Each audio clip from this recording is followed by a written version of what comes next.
I want to share a little story with you as we're all in sales and kind of life is sales. And I like to share opportunities when I see things that people could have done wrong.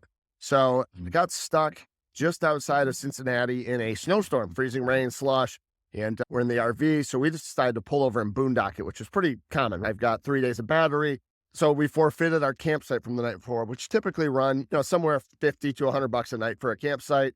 And that allows you to hook up. And we'd like to do that at least once when we leave because our camper was winterized. There was no water and stuff in it or very little. And I like to stop someplace, fill up, make sure that everything's kind of good to go. Well, we didn't do that because we missed it. So continued to drive and went there the next day.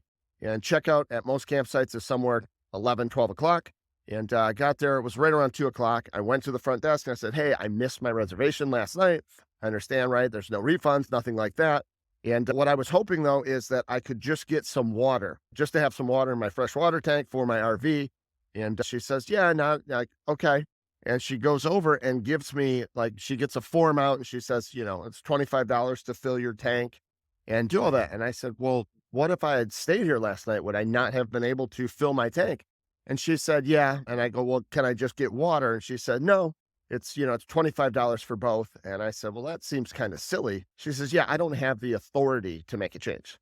And that's where I kind of well, that's a problem. If you don't have the authority, it's 10 gallons of water would take 15 minutes max, take about 3, for me to go and do that. And you don't have the authority to allow somebody that paid for a site that didn't even use it to get some water the next day. And I said, that's really terrible that you don't have. And I got pissed and I said, like, "I'll never come back to KOA again." Well, little research, I find out that KOAs are all independently owned and operated. Some family pulled together $30,000. That's their franchise fee to open that place. And they pay them a percentage of revenue. So it's not actually a KOA problem. It's the owner operator, theirs problem. And maybe it's the woman that was running the desk, but if she doesn't feel she has the authority, that's a leadership problem. So that's my thing here is make sure that everybody that works for you has the authority to do the right thing, to make the easy decision. When it costs you no money and you get a fan or you get somebody to not be upset and the cost is zero, you should do that 100% of the time.